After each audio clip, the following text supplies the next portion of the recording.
watching. Hi, everyone at home on Facebook and further afield. This is our album release celebration for Cantar, which came out 2 weeks ago. And we're so thrilled to get the team together. We're all over the place in Florida and California and upstate New York and Washington and New York. So and our brother Matt Brewer is out on the road. So unfortunately he isn't here with us right now, but he's here with us in spirit. This is really an opportunity for us to come together, to chat, to talk about the record.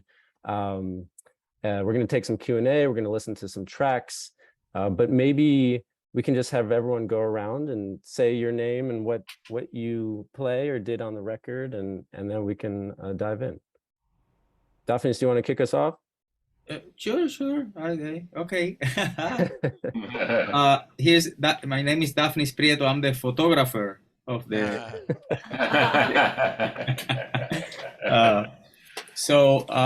Yeah. I'm really excited to be here with all of you.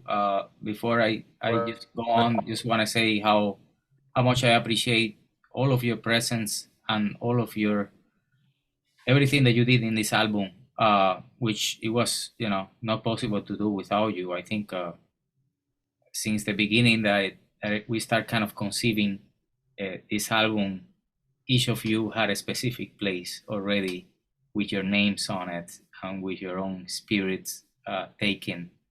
So I think that's a wonderful thing that it ended up being that way, and it ended up being as beautiful as what I thought it could have been. So I would like to, besides being here, thank you for everything that you did musically and artistically in the album. Obviously we, Larry and I and Eric and Harsha, we were part of the mixing and the mastering of it. So by now we know everybody's solos and everybody's details and everybody's everything, but it's wonderful, all the work that everyone did, the music, but also, the after, the post-production, including, the work that Larry Klein did, and Harsha as well with, and Eric, obviously. So Eric is kind of the octopus that kind of touches everyone's at the same time, putting together all of this, which is a lot. But anyways, I don't know why I went to that thing, but I just want to just say that before anything will really start, because if it weren't for you guys, all of this would be just a storytelling by the phone, or just a conversation, in a bar or walking, what if, or I have this idea of a record, or something like that, but it came through, and with a lot of challenges because of the pandemic and everything. But anyways, again, I'm really happy to see you all. So go ahead, and whoever wants to introduce himself. Whoever. I'll go next. Yes.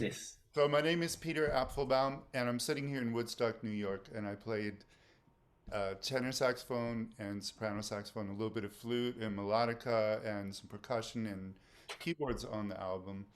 I think Dafnis, this might be like the 5th or 6th album I've done with you over the years. Yeah. Something like that. Anyway, it was a total pleasure, of course, and just a nice opportunity for me to play a lot of stuff, but also to interpret these melodies that Dafnis wrote. And it's cool, Dafnis, your stuff is always so arranged, we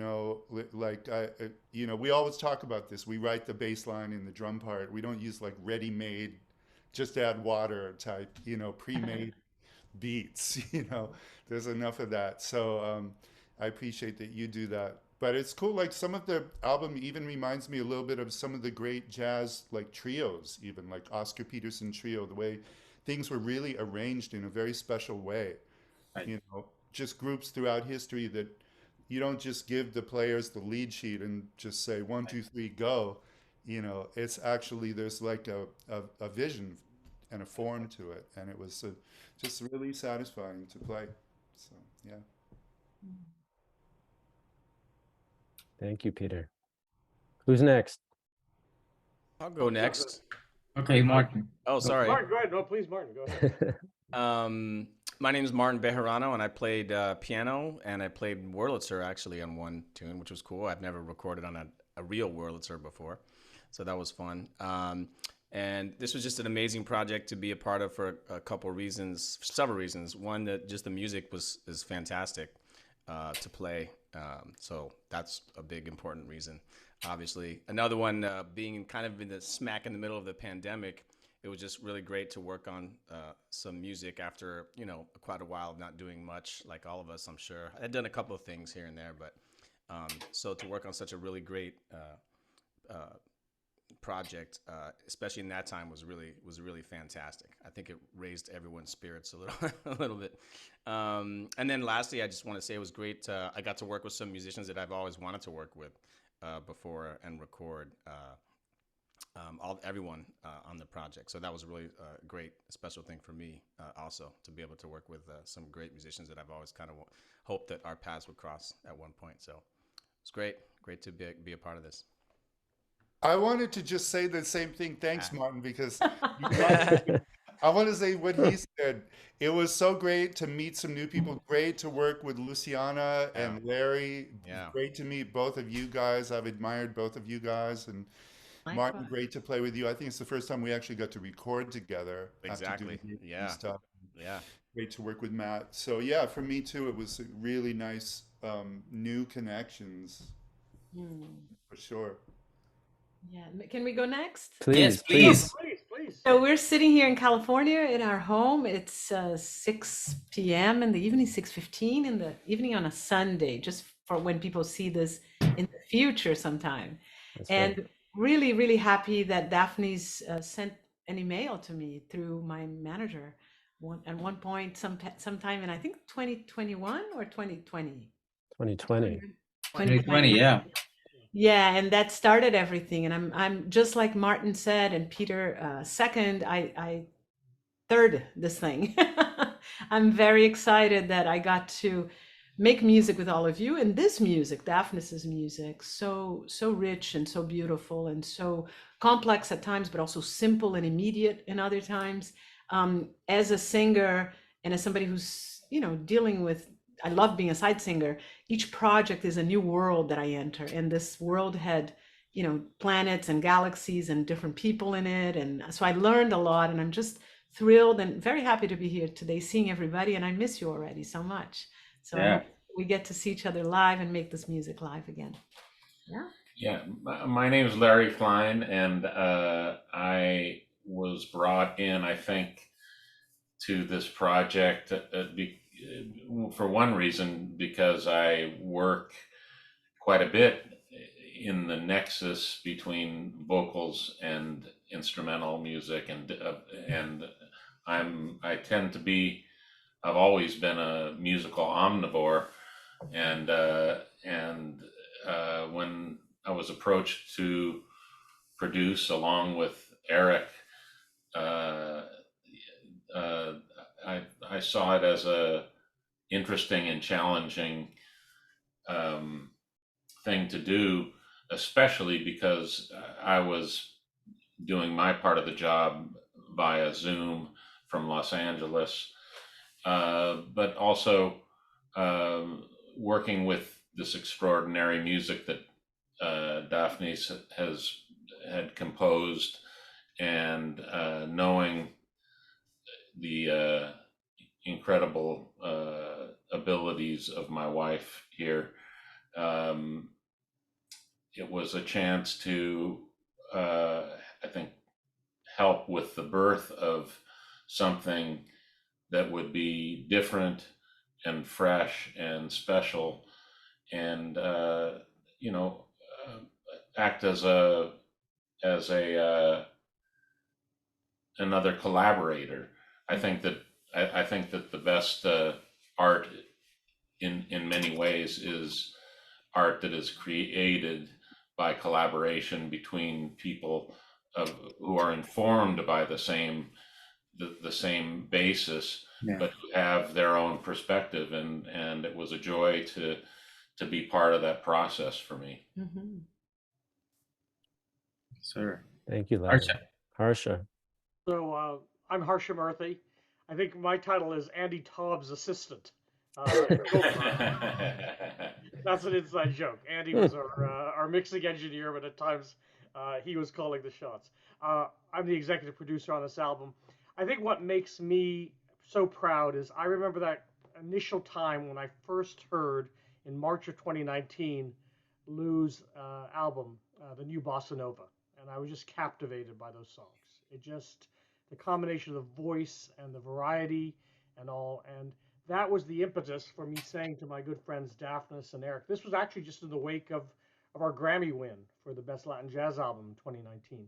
And I said to them, why don't we think about doing a vocal jazz album and maybe Lou could be the singer? And so now, 3.5 years later, I am so proud that we've pulled this together. For me, one of the greatest joys in life is bringing together great talent.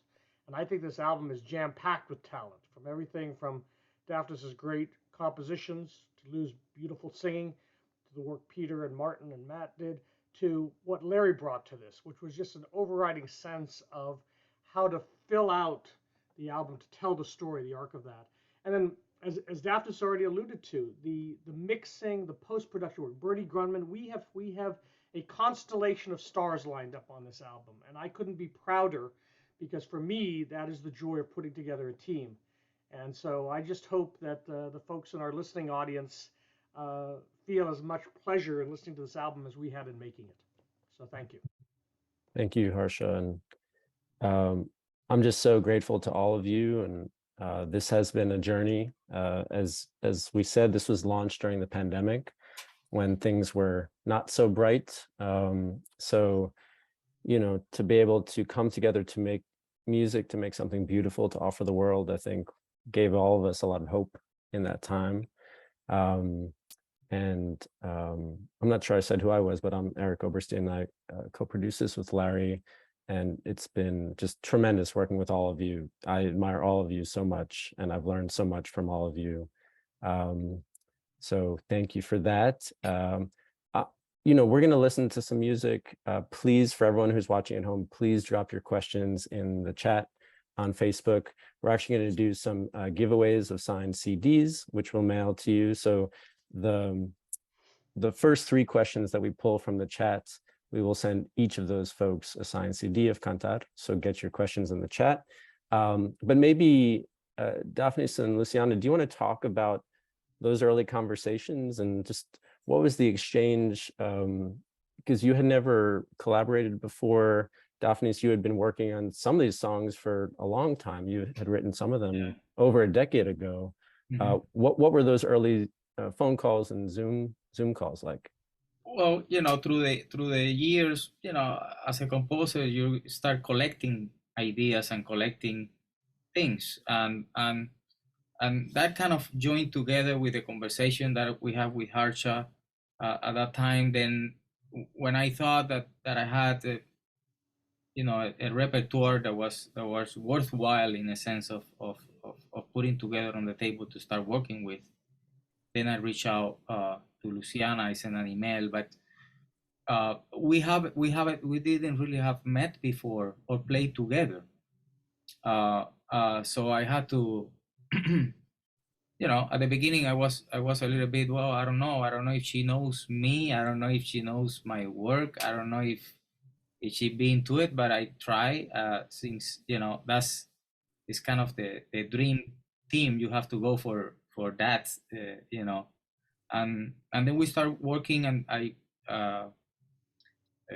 sent an email, and we interact that way. We got together on Zoom. I present Luciana, you know, a lot of the music, and I was still working in some other stuff as well.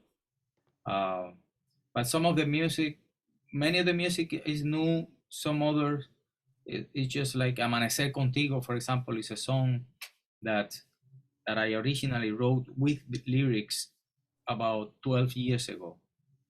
And then I ended up doing the sextet album a couple years ago. And for that sextet album, I liked it so much, the melody, and I made a complete new arrangement, which was the first one that came out, that was released. It was the kind of the alternative arrangement of Amanhecer. And then this one came now later, but this is the original version in a way, because on top of that, in this specific song, I asked Luciana to do a version in Portuguese, which I love for eternity. I think it's a great mix of so many different elements, and the voice of her, the quality of that of Luciana's voice and everything in it, just being that sense of intimacy and the same time clarity and interpretation to that song. But to just specifically to that, not specifically to that song, but to the whole album. But that was at least on my side how I remember how it all started, kind of in a nutshell. I will say, very quickly, just going through that beginning, starting those interactions and try the development of it and things like that. And the same, that's with Luciana, but also, immediately I asked as well the musicians, because I want to make sure that they were, available. And, someone like Peter Affelbaum, it's like he's wearing so many hats that it's so hard to find someone like Peter. I have to interrupt for a second, Dafnis, because when you contacted me, you already had the names of the players. I did? Oh, all right. You did. So even before you and I were doing any music together, when you presented the project, you said, I want to make this record with you, with Peter, with Martin, with Matt. You already said everybody. And I already knew, oh, this is a killer band. This is incredible. Because I could have said no. Right. Yeah, of course. No, Brazilians know that word. No is also an answer. We say, yeah. You can also say no to things. But I immediately, of course I knew who you were. I hadn't played with you and I hadn't met you. I'd seen you, but I hadn't met you. And one of the things that I felt was like, man, I don't know this guy. I like doing side projects and I like being a side singer on projects, but usually the approach is so different. Like I know the person, or I've done another project with a person that connects me, and then a friendship grows, and then the music grows. And this, you came ready. You already knew what you wanted. And that was attractive to me, but also scary because you were asking for a collaboration, but you already had written the stuff. Right. So I felt like, okay, so it's a collaboration, but on his terms. And I'm very bossy too, just like you, I'm Brazilian. And so I was like, oh, we're going to butt heads and it's going to be either amazing or it's going to be terrible. And it turned out amazing because the music was amazing and the band was incredible. I have to say, for me, one of the things is that, of course, I was attracted to you, to your music, to your, to what you want to do as a musician. I love what you're trying to do, as a composer, as a band leader, as an artist.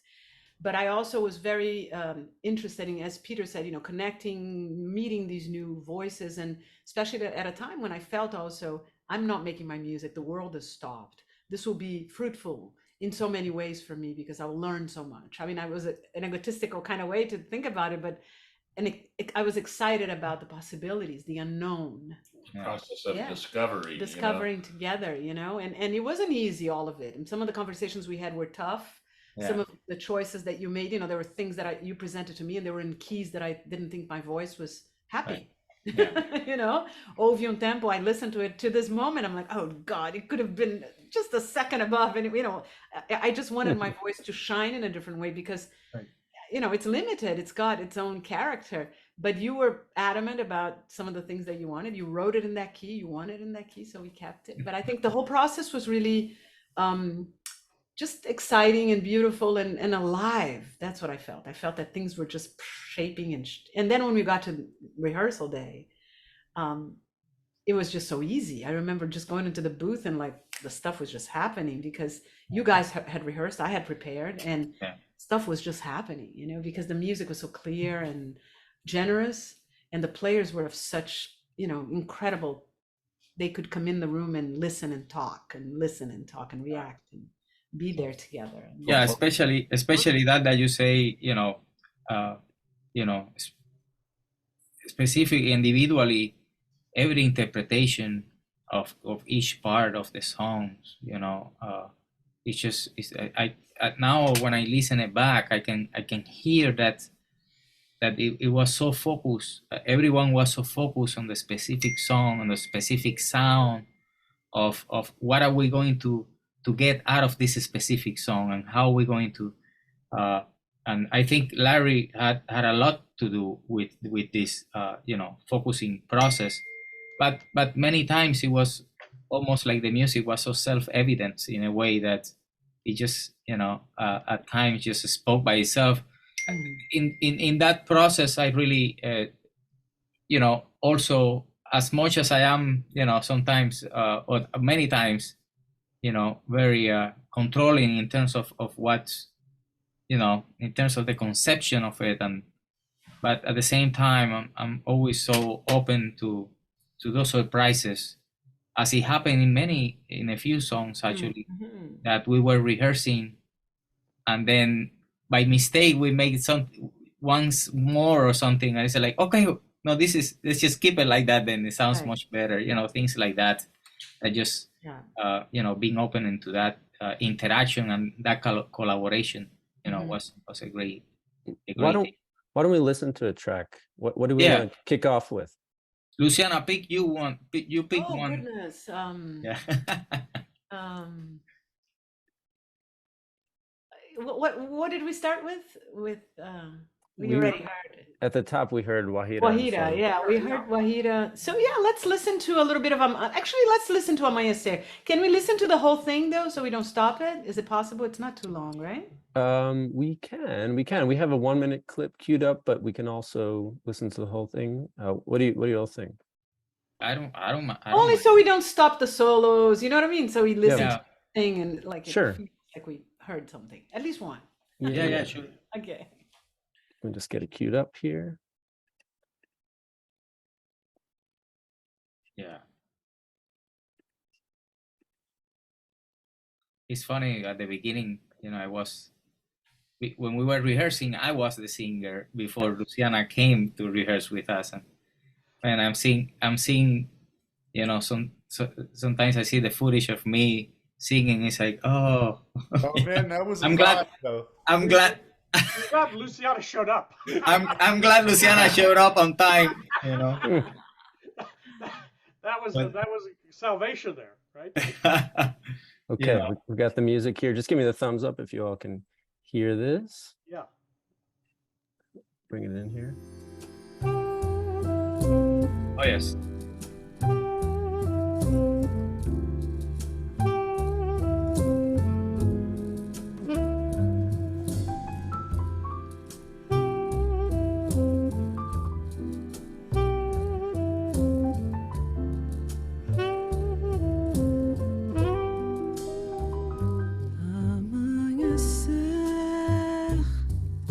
Amanhecermos juntos sempre foi divino.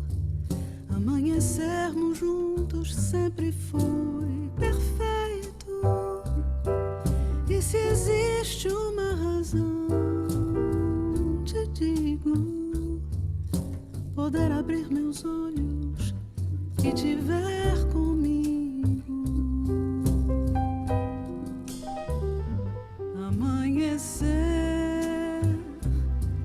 Amanhecermos juntos e ver seu sorriso, sentir teu corpo, tua presença, teu carinho, teu amor é uma forte bênção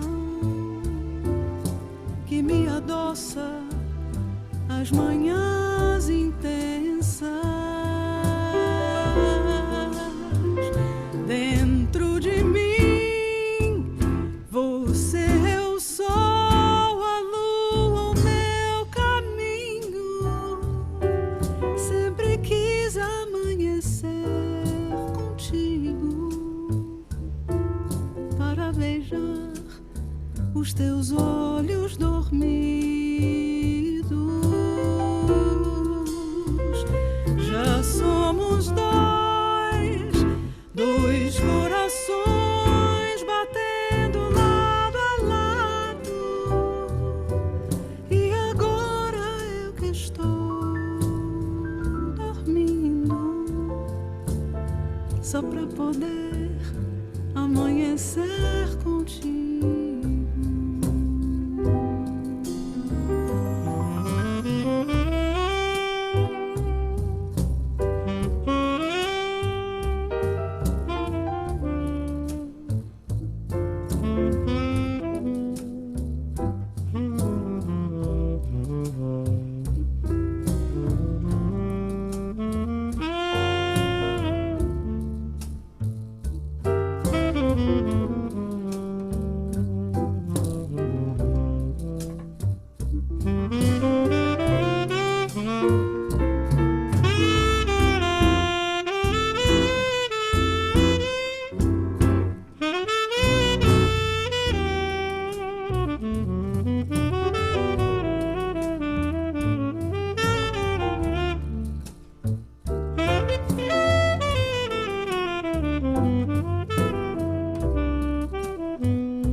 Os teus olhos dormidos,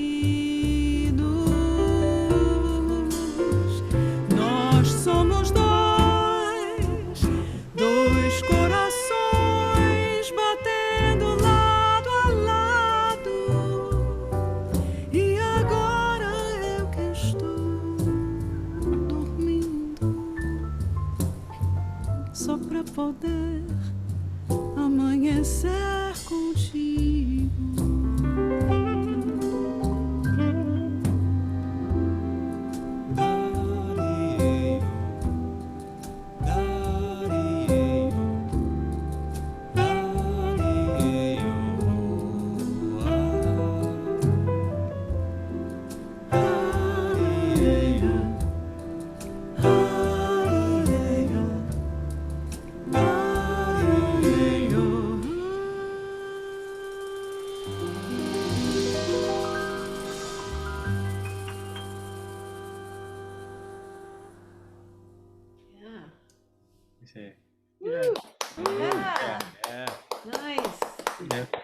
Everybody says just took ownership of the songs, and that's that's a great deal in terms of the interpretation of it. And, this kind of bolero in Portuguese, like so elegant though, right? I mean, Martin just killing on the commentary, just so elegant.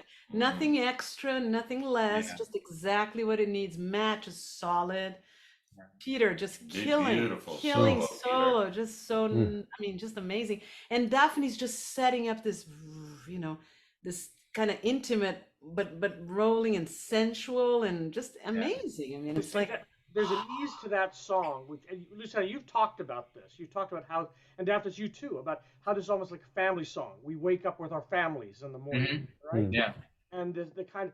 And Larry, you've mentioned the pictorial element. I almost think this is the kind of thing you'd see in a European film, okay? Where sort of the action is getting up, cinematic, exactly. And they just ease into the song. I mean, that is the greatness of this piece of music, I think. It is complex, and yet is so easy and approachable. And you just respond to it emotionally. And I think that's what's so lovely about it. So kudos to all the players on that one. And I have to say, if I remember correctly, you guys would remember this better than I would. I'm a little older than you all. We recorded this one live. We did the Portuguese first live, and then First. we recorded the Spanish version. So this was live to tape.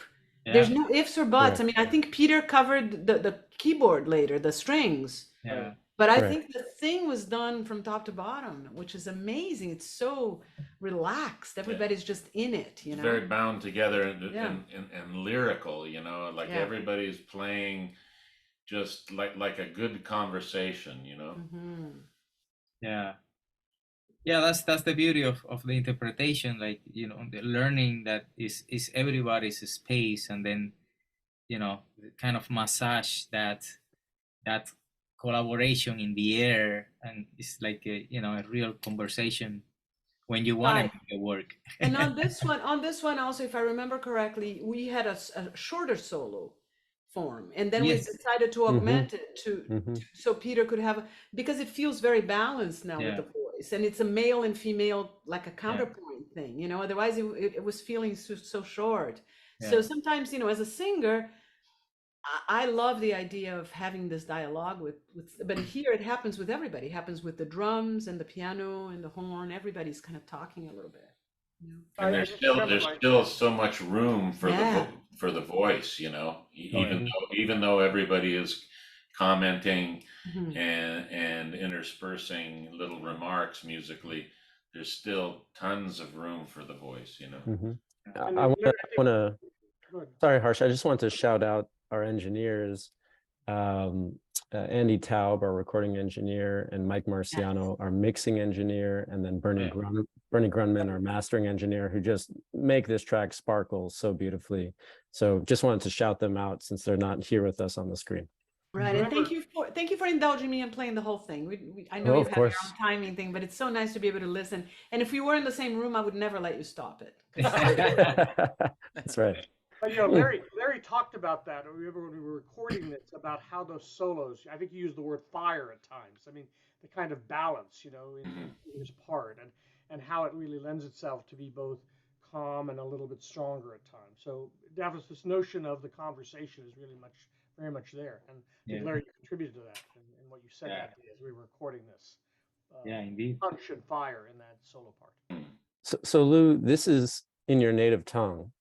Now, you also recorded in Spanish and English. Mm. Curious what that experience was like for you recording across 3 languages, and did it, if you were taking on a Spanish lyric or English, did it change your approach to? I did change my outfit, didn't I, for each? No, I'm kidding.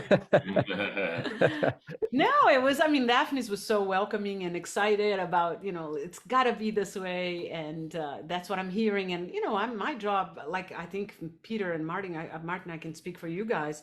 You know, when we enter a project like this, I mean, Peter just played whatever Dafnis would ask, right, Peter? Like, play this, try this. You just want to go there. Yeah. So I wanted to go to all Portuguese, of course, is my native tongue, so I love it and I feel right at home. But Spanish is a challenge, but it's a delicious challenge because it's so close to Portuguese yet so far, you know. So it's like I gotta put on this new wig or new persona or new something and find my sound, still be me, authentic Luciana, but find a way through. And then there are, of course, the embouchure challenges and what am I saying, how am I announcing it, and but it's just amazing. And then English also, I think on the record it fits it all. And I think what I said on the other day to someone on an interview was that, you know, the humanity that comes through the voice, I think that's what Dafnis is after. You know, that's why he sings also. He wants the music to be as human. He's playing with his hands, with his body. It's very immediate for him, but also he wants the humanity of the voice to come through. And the languages are great because they reach people, but it welcomes everyone, you know, it reaches you, but also it brings you back in. So I was excited to be able to sing in all 3 languages, and I want to do this live, man. That's all I want to do. Yeah. Oh yeah. Live now. We need See to where do we it take live. it, you know. What are we gonna do with these things now, you know? I mean, I have to say that in both languages, it feels honest, you know, Yeah. the singing, and that's for me the first requirement, you know, Yeah. is that the singing is honest and not just presentational, like, okay, here's a song for you, but it's actually in the singer's blood, you know. But don't you all find that, I think, to bring in Martin and Peter into the conversation, don't you all find that each song also calls for, not just Peter, in your case, a different instrument, for me, or different instruments in the same song, and for me, in different parts of my voice that get expressed, and, you know, strong, high, low, soft, husky, sandy, bright, belty, you know, there are all these things that I'm trying to do. But with you, even Martin, don't you find that you play differently on each one of the pieces, because the music requires you to do that, right? Yeah, I mean, absolutely. You know, this type of album and this type of music, it's something where every song is a specific, very personal kind of little world. I think you said planets or galaxies. It's not like necessarily. I mean, you find this in other jazz compositions and stuff like that. But sometimes, you know, when you're playing in the jazz sense, or, you know, it's a little more general, a little more broad. I think the way that you can approach playing it. But this was not like that at all. You know, you really had to commit to the spirit of each piece and try to be really faithful to that. But as you said earlier too, but also bring some of your own personality into the mix. So that to me was kind of like, I mean, I try to do that all the time, really.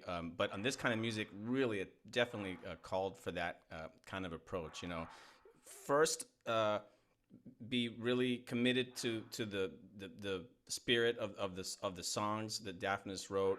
Be committed to the spirit in which the way you sang the songs, which is very important to me as well, because another vocalist might come in and sing them, and I might have a very different way of playing. But the thing for me is that that's the really fun part about doing this. You know, it's because it's not just, I'll just play like whatever, you know, I feel like playing. No, it's like, I want to find the things that that will make this the best thing that it's supposed to be, yet still try to bring some of my personality into it, but in a way that really is doesn't overshadow, you know, what the music needs. So I think that's really important. And wouldn't you guys agree? It's like being an actor. You're taking on a role. And for me, this was like a movie. And my role was my role. But my role is, my character might be on one tune, like the guy who you see like on the street and like getting his things and trying to get the bus or something. And then another one you might see me, and on that tune I'm like the guy who's sleepy and unshaven. And another one I'm the guy who's like dressed up and ready to go on stage. But you know, so each tune, like the combination between the hearing the MP3s that Dafnis sent and the black notes on the paper, and Dafnis himself as the director, you kind of figure out what person you are on that tune. The tune tells you. They all have their own different personalities. And then at some point I had to kind of forget about Dafnis in a way. You know, it's like, I know he's the leader, I know he's on the drums, I know he's in the room, and I know there are a lot of people with opinions here. But at some point I also had to make a choice and go, this is how I'm going to sing this. Oh yeah. And it better be good enough for this thing, you know what I mean? Because it's also, this music didn't exist before, right? We're making it. Yeah. So we get to choose also what we think. Yeah, of course. Well, that's you know, going back to the first, one of the first, you know, things that I say, that's the reason why all of you are here, why you here, and you know why I ask you to do it, and that's the reason why I ask you particularly, because I know how much potential and how much you could bring from your own sound and your own personality and your own artistry in general, and just also, you know, with the music comes the human aspect of it, and the interactive and the respect and the listening to the ideas, and to really understand that at the end of the run is all for the sake of the music, and for the sake of, when we listen it back to that result, are we pleased or we're not, and that's what it really comes out to really work in a specific, you know, goal in a way. And you know, that's what it happened, I think, overall in all the songs and in all the records, including some tracks that are left out. There are like 2 or 3 tracks 2 or 3 tracks, right? That Mhm. are, there is a Yeah. translation. Well, not a translation. Well, there is the original version of the Amanhecer, which, by the way, the Amanhecer song was actually a song that I wrote when I met my wife Yvette, and that was something that I used to. I started writing those songs in the subways in New York. We were still living in New York, and that was something that I always remember. Every time that I hear that song, I remember me in the piece of paper in the subway, whistling and singing the lyrics and everything in the subway in New York with the noisy people and someone coming in and start playing other things.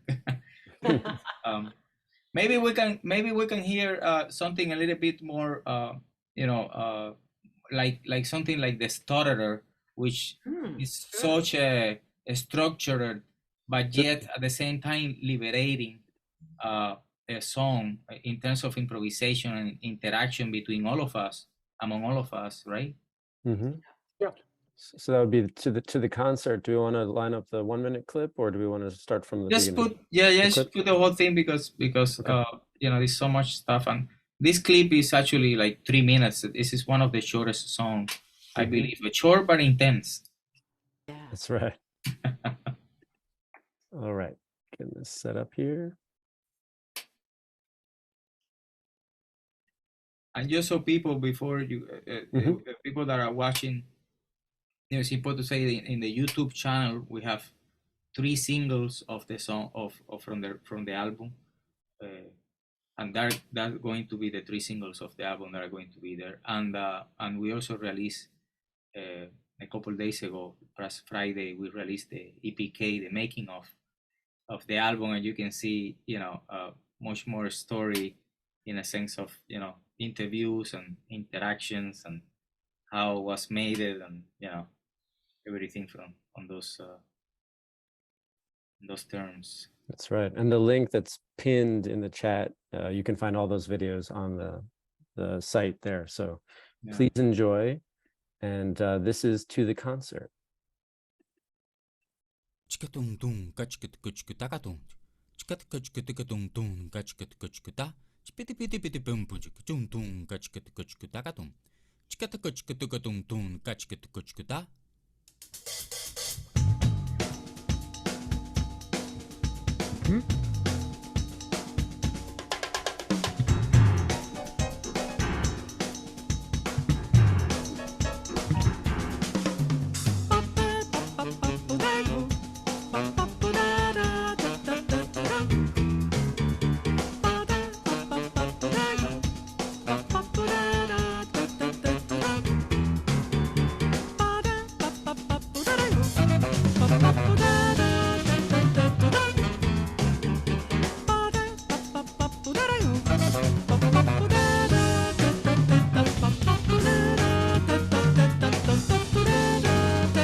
I love this laugh here.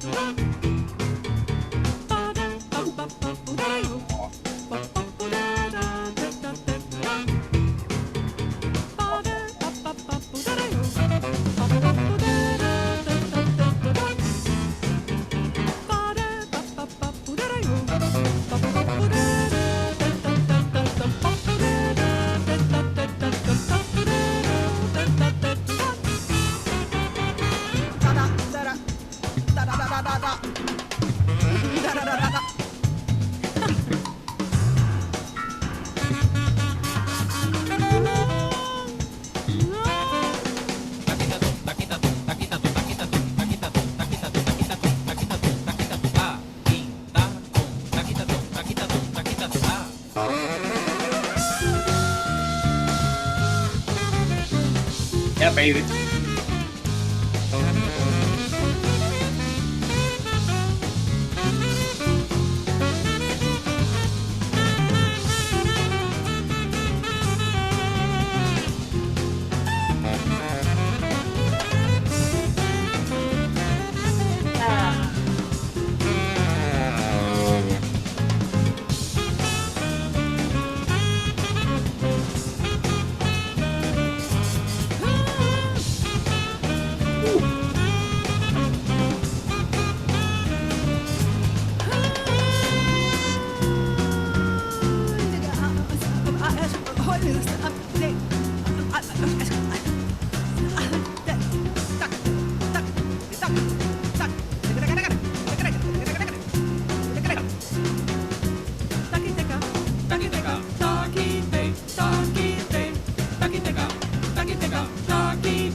Yeah. That's such a fun song. A good one. I still don't know where the one is. We are all the Still ones. looking Who for cares? the It's one. wherever you want it to One, be. one. We are all the ones. When you find it, mail it to me, okay? Put it Yeah. in the envelope, mail it to me. Here's the one. But talk about two tunes requiring such different, you know, Yeah, time right. frames and approaches. Taking it back to what we were just talking about, like these were the two tunes in my mind, as we were talking about that. Like, yeah, it's crazy. Yeah.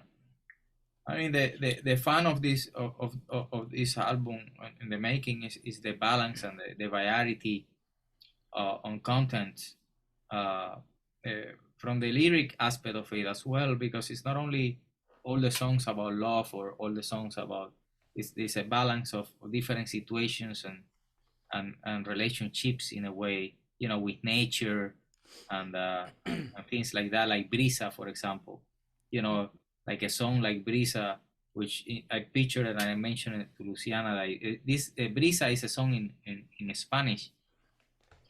And I always saw, you know, when I start writing the piece and then with it I start creating the, you know, the lyrics, and I just saw this kind of woman in close to the beach with this kind of, you know, like dancing with the wind in a way, you know, like spinning around, you know, whirling like that, you know, like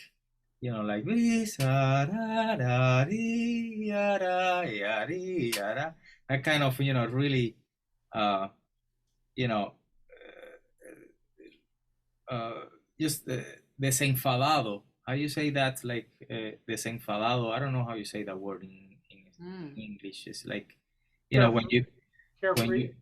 yeah, like Yes, like carefree, unencumbered. Yes. yeah, that kind of you know, Abandoned, yeah. Do we want to listen to Brisa? Yeah, I will Well, put just a little, just put A little bit. the clip maybe that we created. It's not, you know. You bet. I mean, there is so much stuff that it's always Yeah. kind of unfair. You know, each song has the solos and the parts and so many different parts inside that are different from it. And when you post like 1 minute, many times it's like, you know, it doesn't do justice to the whole song. But, you know, anyways, that's just put the one clip there Will that do. I think we prepared for that. And I love that Brisa follows what we just heard to the concert, that contrast and the sequence. I love you go from that just incredible interplay into this, you know, just this carefreeness, which I love that we arrived at. So I'll share that. And that beautiful introduction that Peter and Martin did there on this song. Wow. Every time that I hear it, it's like such a unbelievable duo parts, you know. That did come out really nice, I have to say. Yeah, Martin. That was, yeah, man. Yeah. I love that introduction. That was beautiful. That introduction with the two of you. All right, here's a little taste. Dime tú que bailas por doquier, que vuelas, que rozas con mi piel. ¿Dónde vas sin saber que no te puedo ver? Si eres tú mi canción, la que siempre canté. Mírame, tócame, bésame, que eres tú la que me acaricias, que soy yo la que se ilumina. Brisa, mi brisa, vuela a mí si abrazas con quietud.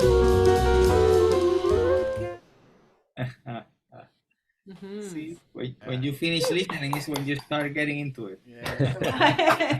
All the more I have to reason say, for folks to listen. Yeah. Yeah. Go for it. You have such a great and special way of playing a jazz waltz. Yeah. Yeah. In a way, it's killing. I'll always love your 3/4 waltz. People out there, if you know what a jazz waltz, well, you don't need to know, but that thing. You know, it's something that is kind of natural. I'm not like I hardly play it. In occasions, I hardly play like jazz waltz, and it's just so natural. I think I always my advice to approach it is just follow the melody, follow the music. It will tell you what to do, and don't try to superimpose things that are not meant to be. That's all. Larry said something once about sort of making sure jazz musicians, especially when they're doing a vocal album, get to know what the lyrics are about, to understand that connection. And I think Larry's advice here was achieved, because I think these songs have a kind of naturalness to them. This one, this one evolved in the studio. I remember. Yep. I remember from the beginning. It evolved and it got lighter and airier and much more space and right, because it has that boom boom boom boom. It has this very grounding kind of thing with the bass and the piano, the left hand of the piano, right? Yeah. And very sort of palitos kind of thing on it, timbalero quasi, right? And then it goes into and then you brisa, right? Yeah. It's really interesting. Yeah, I remember that. And I remember listening to the MP3, like the beginning when you sent the mock version of it on the Sibelius, and it sounded so crazy horrible. I was like, I don't know, I don't understand this. Wait, the Sibelius track sounded horrible? Yeah, That's well, it's so artificial. I mean, so great. I mean, it's great to have as a reference, but it was just so like, oh my God, I can't. And I had to sing demos for him on top of this. Oh, that was that was the thing for me. One of the first. I had to sing all of it. You were a good sport, yeah. Well, yeah. I fell in love with those MIDI. I fell in love with those MIDI tracks early on. Larry heard me complaining a lot about those. Well, for the non-musician people listening to this conversation, the Sibelius demos are a necessary evil for us making musicians, records from a distance also, right? I get to so you can mock things, you can prepare and kind of sample them, demo them, and then the singer can hear, and so it makes sense. But the fact that I had to sing and record them twice, as I guess I was auditioning for it still. Yeah.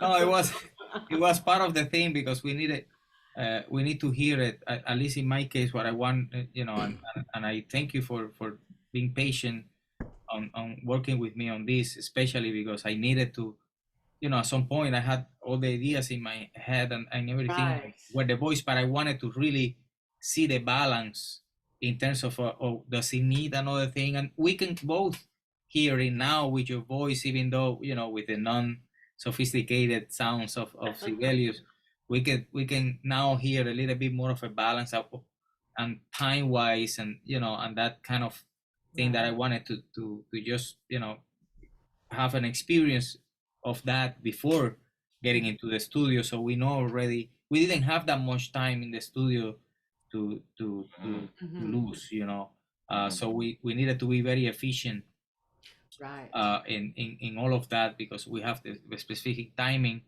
and I wanted to make sure that that everything comes out as accurate, but also relaxed, so and so everybody know what they needed to know and to do, and then I think this is a good moment to take some questions from the audience. Yeah. I want to be respectful of everyone's time. We are past the hour here, but we have a question from Mirko.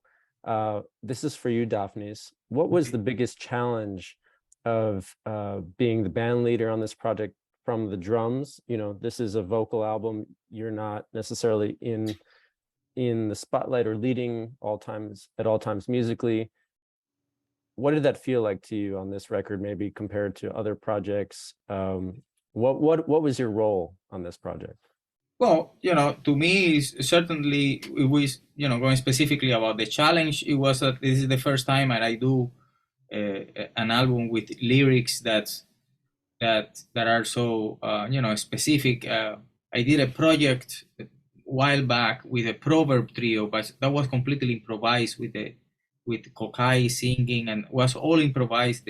Everything that he did have no control over that, and that was the fun of that project. This is all the opposite in terms of the conception and the preconceiving of it. I you know, I always say that I don't really see that much of a difference. The only difference is that I don't really, if I would have played piano, for example, in this project, I would have much more control of things. But my point is to choose the right person, someone that I can trust, that will do that job as much as I believe I could do it on those instruments, right? So, but you know, the conception and the creativity in itself is not related to a specific instrument. When I write music as a musician, not as a drummer. I don't think I'm a drummer when I walk around. I don't think I'm a drummer when I sit in front of the piano or in front of an empty music sheet and I start writing music. I carry that with me, but as much as I carry you know, so much other information about melody and etc., and you know, harmony, whatever. So to me, the challenge was specifically, you know, having having to convey to each individual musician, this is what I want, and this is yours now. I trust you, and just let's do it, and we shape it together as we go, and that's. But you know, I wouldn't call it even the challenge. I don't think it was. I mean, to me, like for example, more challenge than this project were some others that I did in terms of challenging, like the big band, you know, was like so many different pieces and so much, you know, very overwhelming in so many different ways. But you know, we pre-prepare ourselves before getting to the studio, to the point that I was feeling already relaxed, that everybody knew what to do and their ownership of everything. So I don't have really a big you know, challenge per se in that process that I can really remember.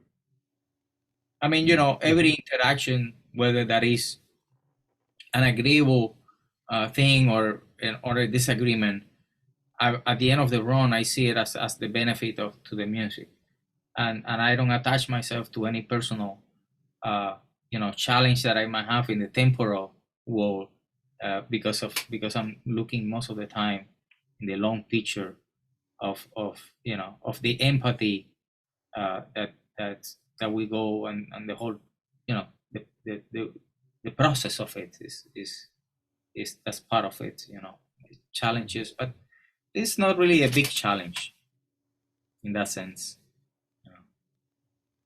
You were, it felt like you were the quarterback, but there was also all this room, you know, everyone Yeah, could it's do their thing. It's also the first time that I really put myself in a distance, in a way of, you know, doing accompaniment per se to songs, as if, you know, I would have done the same kind of playing on the drum set if it were Luciana's asking me to play drums in her band. Mhm. I would probably try to do something similar that I end up doing, or if the album were the album of any you know, of you guys, or you know, with that sense of ownership and clarity, you know. But this is because it was a songwriting you know, approach and of the whole album. I kind of, you know, avoid doing too many feels, too many things, too you know, the Barockian aspect of what it could be playing as well, you know. Thank you for that, Dafnis. Mhm. Why don't we go around? Did each of you have a favorite track on this record, and maybe just briefly why that sticks out to you and why do you love it? I have to get the CD to look. So anyone want to start? I can very quickly say, very quickly say, my Please. favorite is Wajira and Lu. Ah, Because it's a gift to me. I That's believe. right. Even if it's not, I take it as I No, make it it my gift. is. It's, Because when he played me that piece, there is that section that kind of loops and keeps coming back to it. And I told him, I said to him on a Zoom when we were talking about making the record, I said, man, you got to do a going back to this piece, like just this section, and open it up for some improvisation and make it, you know, this thing. And of course he kicks me out of it. I'm not singing. That was not The thing I intentional. wanted, the most important thing for me to do was to do that. Was to, Well, But no, you I'm know. kidding. I'm kidding. I'm kidding. It was just that I'm so glad that you did that because that's my favorite thing on the whole record is when I'm not singing That's and great. you guys are playing that section and it keeps going up and modulating and just kind of, it's like it keeps revealing itself and coming back to it. And I just find it's my weather report moment there that I Yeah, just, no. it's a total homage to, Zavinu and like, I just love that moment. There's such joy in the way you guys are playing that. It's relaxed, it's loose, and it's music and it's like a party. Yeah, I it just carries love it carries your name. That's why I that. call I it love Wahir and that. Lu. I'm so honored. You have no idea. I really am. I call it Wahir and Lu because it was definitely, certainly your suggestion when you asked me that. I love never it. thought of doing, kind of a variation at the way I looked at it from what you were describing to me. And I say, okay, I'm gonna make a version of that instrumental, and then for your own joy, you don't have to sing. And then I made No, this I one, love it.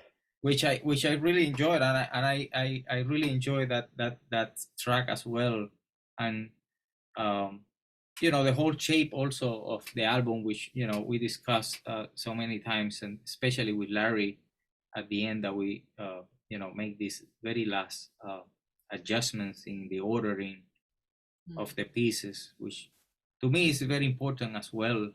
How the order of the songs in terms of the storytelling and the overall, right? That's right. I think it was Larry. It was your suggestion that we bookend with the two wahidas, right? Yes, yes. I love that. I thought that was, a good arc for the record, to come back to that. I love When I Miss You. I think that's just one of the most beautiful. When I Miss You, yeah, that's a lovely song too. That's one of my favorites too. That was going to be my pick. It just Yeah? draws you in. And But it's a little bit of that one, When I Miss You. We think we have like a 1 minute clip thing. I think Larry was talking about putting some more cowbell at the beginning of that or something. Really?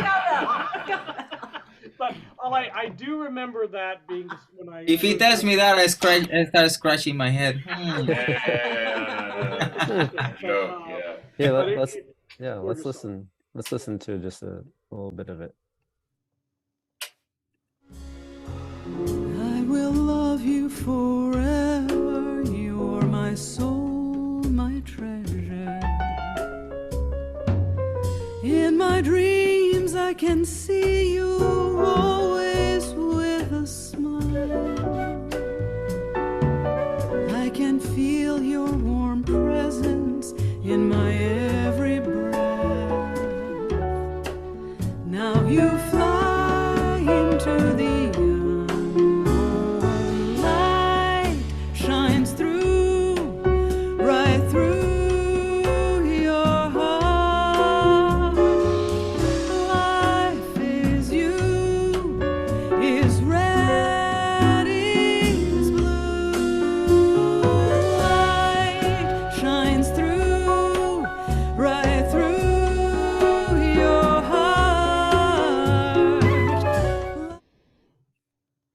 Yeah, man. And in that song, Martin did a solo, unbelievable. Oh, Yeah, it's so true. Beautiful.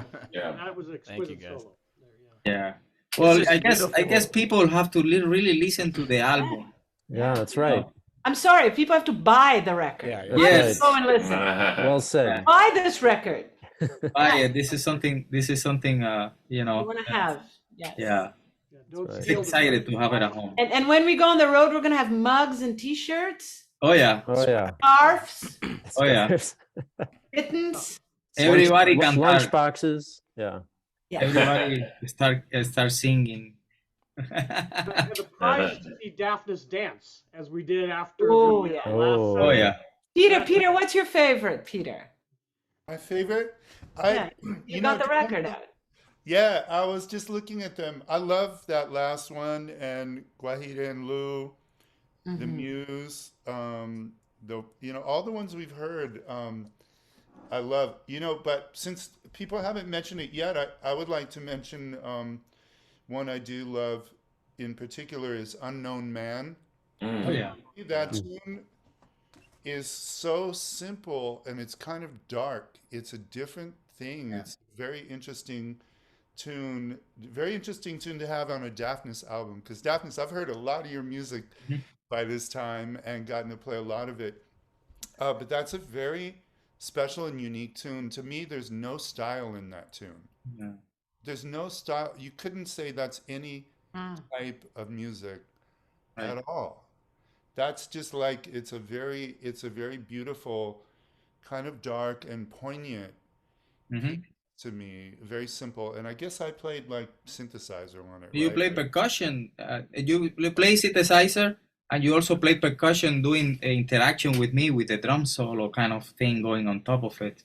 You did all that like pew boy, Oh, that's right, huh? Yeah. Psychedelic sound in that, as I recall. Yeah, yeah. Notes were- you wanted that to be I'd even psychedelic. forgotten about that. I was thinking about Dafnis, what you said about the tune in one of the recent promo things, and it was so beautiful that the tune, that the title "Unknown Man" comes from, dedicated to those people that we've all known who have an idea and they really try in life, but for whatever reason or a variety of reasons, they don't quite get their thing happening the way that they always wanted to, and the world maybe doesn't get to know them. But I mean, just talking about musicians, let alone all the other people doing amazing things in life that are noble. Just the musicians, I'm sure we've all known musicians that are killing that the world doesn't really know in the computer world. The people in the neighborhood might know and say, man, that guy was the shit. You know? But they really tried, some of them maybe died young or whatever, but it reminded me of people I knew. It also kind of reminds me also of the Unknown Soldier is like the tribute to somebody who fought for the. It's dark and sad, yet it has this whirling thing going on at the same time because of the drums doing this kind of almost like drum and bass kind of thing. That's right. You have the contrast going. Yeah, and then but this thing almost like levitating on top. You have? Could you put a little bit of that? You have? Yeah, let's hear a little bit of that. Yeah. We made a thing of that. Yeah. It's But very yeah, I mean the cinematic. interaction of with the percussion. That's I love the. Talk about that.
Yeah, man.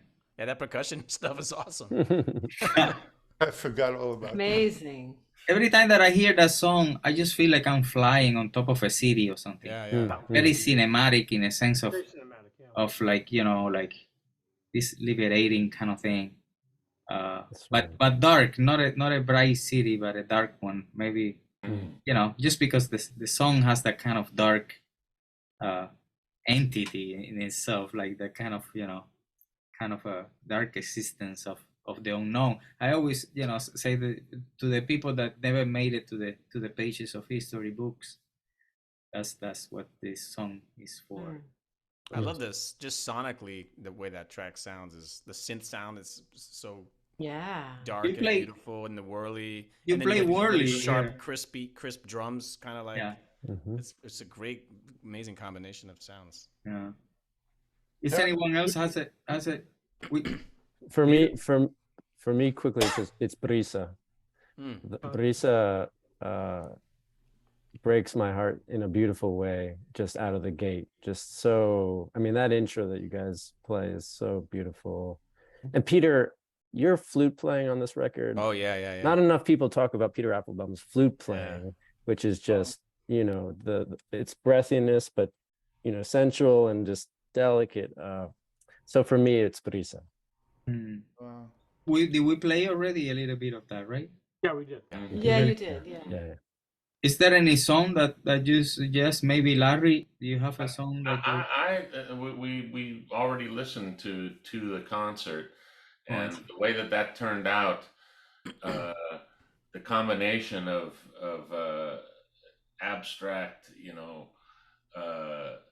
slightly out of control feeling, but always in control, and always fitting together as a musical conversation is quite different from anything I think I've ever heard, you know. And that one sticks out for me when I hear it. It's got this kind of blend of you know, of things that creates a whole, it's another musical language, you know, that I haven't heard before. Right. It's fresh, you know. Yeah. How about you, Harsha, you have- Dafnis? Huh? I think Harsha said, right? Oh, Oh, you yeah, said- When I Miss You. Is Oh, wow, that was your suggestion. Okay, okay. No, there's so many great tracks on this, you know, and I think what we just talked about is the cinematic quality, which Larry has talked about a lot. I mean, I see those pieces like To the Mhm. Concert and Unknown Man. Those you could put on any number of TV shows, movies, commercials. They're atmospheric music that immediately transport you to a different place. Yeah, I think every song should carry its own personality and its own reason for existence. You know, like calling something that doesn't sound like brisa just for the sake of putting a name. It's not really that much honesty in its in a sense of the creative process, you know. And I think this is almost like a book in a way with different chapters, and each chapters is different storytelling in terms of, you know, but as a whole it kind of, you know, balance each other and it help the other to exist in a way. This is kind of the beauty that I'm really looking forward if we get opportunity to do this performance live, because if we just play the record as it is in the same order, it's almost a beautiful thing. Even Luciana has a time to take a break in the middle, and you know, and then we can do one song instrumental, and then she comes back, and you know, I'm just envisioning the opportunity to really, you know, keep playing this music and especially live, and have the audience experience in that, and ourselves. I believe, you know, it's gonna grow so much if we continue doing the music, and you know that it would be a beautiful thing if we had the opportunity, right? That's right, and more to come. We're working on that, and hope to come to your city soon. But I think this is a perfect moment to stop and hopefully leave you all wanting more. So please go to dafnisonmusic.com, check out Cantar, sit with it, listen to it over and over. There are surprises at every turn. And, you know, we've been listening to this record for the last year since we recorded it. It was a year, over a year ago we recorded it now. And I still hear new things every time. It's a beautiful picture, this one. I love this picture. This is... Yeah, I want to shout out just the folks that you don't see on the screen who aren't with us tonight, but Ebru Yildiz, our incredible photographer, took that beautiful shot. We had so much fun doing the photo shoot with her. After we wrapped, I think it was our second day of recording, we just walked around the neighborhood in Brooklyn and did a great photo shoot. But so many people, Michael Quancy did the beautiful cover design, which we love. And we've got Christy Girolamo, our publicist, and Mark Rennie doing our radio promotion, and Ethan Udell and Nell Jones, who run our digital strategy behind the scenes, who are helping us tonight. And Makoto Matsuo, our filmmaker, who did all of our music videos and our EPK, all of our engineers. You know, it takes a village. You see just a few folks on the screen here, but really a wonderful family who put this together with love. So check out the record. I want to raise my glass to you all And if you have a mug or a glass next to you, whether it has anything in it or not, cheers to Cantar, to all of you. I don't And, have it, but I Thank you, Dafnis. Thank Yeah. you, Harsha. Thank you, Peter. Thank you, Martin. Thank Thank you you, all. Eric. Thank you, Very Luciana. cool. Thank you, And thank you, everybody. Matt, who's not here with yes, us. to Matt Matt. Brewer. that's Woo. great. Audience. Looking forward to more soon, and Can't wait to see you guys and make this music live with everybody. Absolutely. Yes. that's right. Yes. And thanks to everyone at home who tuned in. We're grateful to all of you for your support and love. So we'll be seeing you soon, and enjoy the record. Much love to all of you guys, and the ones that are listening, but to all of you that are in the inside of it. And thank you from the bottom of my heart. I really think that this was a meant to be in terms of the collaboration, and meant to be in terms of really getting to know each other better. And I can't wait to take it to the next level, and to really experience the beauty of what we have to share with each other. And we did so much in the album, and we probably have much more potential to do it live, and to really just bring this touch of humanity through the music, through inside the ears and the souls of others. Amen. That's right. Amen. Yeah, man. amen. I'll drink to that. And before we go, I would be remiss if I didn't mention our other executive producers who, along with Harsha, made this album possible. Lindsay Evans and Joe Morone, Rebecca Henderson and Jim Morone. We're grateful to you all. You believed in this project, even at the time of the MIDI tracks. We played the MIDIs for you. And even with the MIDIs, you fell in love with it. So thank you for always believing in us and this work. Who said Sibelius tracks don't sound great? So thank you to you all. Have a great evening, and we'll see you soon. Much Bye, everyone. kisses. Great Bye. to see you Bye, all. everyone. Bye, guys. Bye.